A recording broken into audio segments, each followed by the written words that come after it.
مسجد میں امامت کرنے والے ایک امام صاحب جنہیں بہت کم تنخواہ ملتی تھی، اپنے حالات سے مجبور ہو کر انہوں نے خودکشی کر لی۔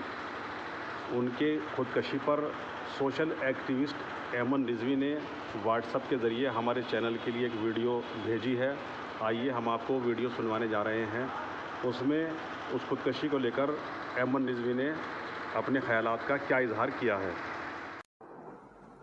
السلام علیکم۔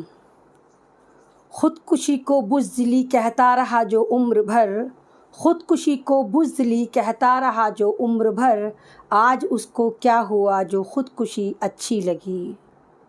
آج میں آپ کے سامنے کسی وائرل ٹاپک پر بات نہیں کرنے آئی۔ آج میں آپ کے سامنے سماج کی ایک ایسی کڑوی حقیقت کے بارے میں بات کر رہی ہوں جو رونگٹے کھڑے کر دیتی ہے۔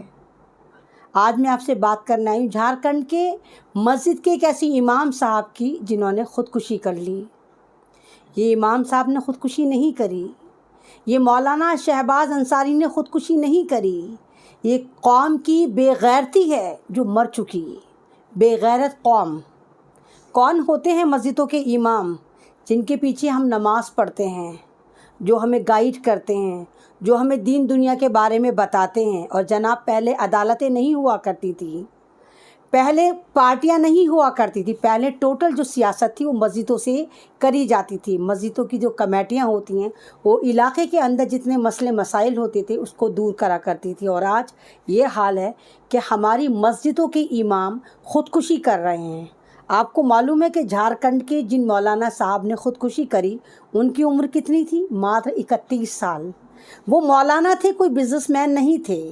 ان کی خودکشی کا جو ایک سبب نکل کر آیا وہ نکل کر آیا قرض، ادھار۔ گلی محلوں کی مسجدیں تو ہم بنا لیتے ہیں، خوبصورت مسجدیں بناتے ہیں، لامحدود پیسہ خرچ کرتے ہیں، لیکن ان مسجدوں میں جب امامت کرنے کے لیے اماموں کو ہائر کرا جاتا ہے تو ان کی تنخواہیں گاؤں میں، دیہات میں، قصبوں میں 6,000، 5,000، 4,000 سے زیادہ نہیں ہوتی، اور ہم مولاناؤں کو ایک نماز پڑھانے کا ٹول بنا کر رکھ دیتے ہیں کہ نماز پڑھانے کا ٹول ہے۔ محلے والے چندہ خوری کرتے ہیں اور امام کی تنخواہ پہنچاتے ہیں۔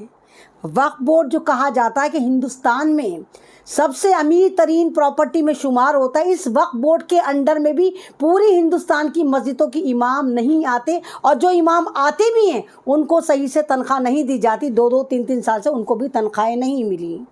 قرض کے دبے کچلے یہ امام خودکشی کر لیتے ہیں اور سوسائڈ نوٹ میں لکھتے ہیں کہ میری بیوی کا خیال رکھنا، ان کے لیے دعا کرنا، میرے بچوں کے لیے دعا کرنا۔ یہ امام صاحب جن کے بچے بھی چھوٹے چھوٹے اسکول میں بھی نہیں پڑھتے، ایک ایسا بندہ جو ہمیں نماز پڑھا رہا ہے، اللہ کی طرف سیدھا راستہ بتا رہا ہے، وہ خودکشی کر لیتا ہے تو قوم کے لیے اس سے زیادہ خوفناک منظر کوئی ہو ہی نہیں سکتا۔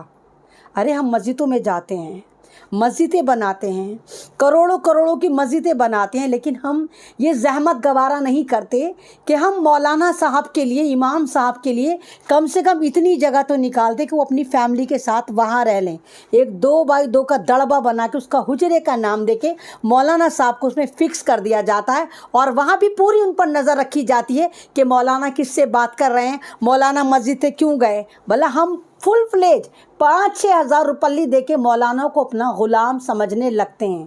ارے جب آپ مسجدیں بنا رہے ہیں، کروڑوں کروڑوں اس پر خرچ کر رہے ہیں، تو کیا ایسا نہیں ہو سکتا کہ تمام مسجدوں کے اندر 2 روم سیٹ مولاناؤں کے لیے بنایا جائے تاکہ وہ اپنی فیملی کو وہیں رکھ لیں؟ لعنت ہے سسٹم پر، ہمارے سماج پر، اور شرم آنی چاہیے ان لوگوں کو جو خود کو مسلمان کہتے ہیں۔ مولانا صاحب کی فیملی، آپ یقین کریں گے کہ مولانا صاحب کی فیملی، ان کی بیوی، ان کے 2 چھوٹے بچے حالات کی تنگی کی وجہ سے اپنے میکے جمشید پور میں رہ رہی تھی، ماں کے گھر رہ رہی تھی شادی کے بھی بعد۔ شادی کس لیے کرتا ہے انسان؟ ساتھ رہنے کے لیے کرتا ہے، پریوار بنانے کے لیے کرتا ہے نا۔ اور یہ جتنے بھی مسجدوں کے میں مولاناؤں کو دیکھتی ہوں، مسجدیں دیکھتی ہوں، ان میں 2x2 کا دڑبہ بنا کر حجرے کا نام دے کر اس کو عزت بخشی جاتی ہے۔ مولاناؤں کے لیے کوئی اہتمام نہیں ہوتا کہ مسجدوں میں ان کے لیے گھر بنا دیے جائیں۔ کیوں؟ وہ کہ سعودی جا رہے ہیں، وہ کیا آؤٹ آف کنٹری جا رہے ہیں، جو وہ چھوٹے سے دڑبے میں رہیں گے؟ اتر پردیش کے امام اگر دلی میں آ رہے ہیں تو وہ دڑبے نما حجرے میں رہتے ہیں، اور یہ خودکشی کا سلسلہ چل پڑا ہے۔ بولا ہمارے امام اگر خودکشی کر رہے ہیں تو یہ فکر ہے ہمارے لیے سوچنے کی بات ہے۔ اس سے پہلے ایک خودکشی، ایک بہت خطرناک خودکشی میں نے دیکھی تھی پہلے لاک ڈاؤن میں، جب ایک امام صاحب جو مظفر نگر کے رہنے والے تھے، ان کے اوپر بھی اتنا قرض ہو گیا تھا، 4 یا 5 بچے تھے اور وہ اپنے بچوں کو کھانا کھلانے میں اسمرتھ تھے، لوگ ان کی مدد نہیں پہنچا رہے تھے اور انہوں نے خودکشی کر لی۔ تو کیا یہ ہمارا فرض نہیں کہ جب ہم مسجدوں میں جاتے ہیں، ہم مولانا جو ہماری مسجد کے امام ہیں ان کے پاس بیٹھیں، ان کی خیر خبر لیں، ان سے پوچھیں کہ مولانا آپ کہاں کے رہنے والے ہیں، مولانا آپ کی فیملی میں کون کون ہے، مولانا آیا آپ کے بچے بھی ہمارے بچوں کی طرح اچھے پرائیویٹ اسکول میں پڑھتے ہیں، مولانا کیا آپ کے بچے بھی ٹیوشن جاتے ہیں جیسے ہم لوگ ہیوی فیس ادا کرتے ہیں۔ مولاناؤں کے لیے ہم اتنے فقیر کیوں ہو گئے؟ کیوں ہم ان کی پریشانی نہیں سمجھ پا رہے؟ کیوں ہم نے ان کو ایک طرح کا ہزاری کر کے مولانا بنا دیا، 2000 دے دیے، 3000 دے دیے، 4000 دے دیے؟ کیا ہمارا ضمیر گوارا نہیں کرتا کہ جس امام کے پیچھے جس کو ہم اتنی عزت سے 5 بار دیتے ہیں، ہم فجر ظہر عصر مغرب عشاء میں مولانا کو مولانا سمجھتے ہیں اور اس کے بعد ان کو ٹول کٹ سمجھ کے ان کے حجرے ان کے دڑبے میں چھوڑ آتے ہیں؟ کیا یہ ہمارا فرض نہیں بنتا کہ ہم معلوم کریں کہ ہماری مسجدوں کے امام کی کنڈیشن کیا ہے، ہماری مسجدوں کے مؤذن کی کنڈیشن کیا ہے؟ ارے جب تم اپنی مسجدوں کے امام کی خبر نہیں لے سکتے، اس سے بے خبر ہو، تو تم اپنے اسلام سے کہتے ہو کہ ہم اسلام کی ہمیں خبر ہے، ہمیں اپنی دین کی خبر ہے۔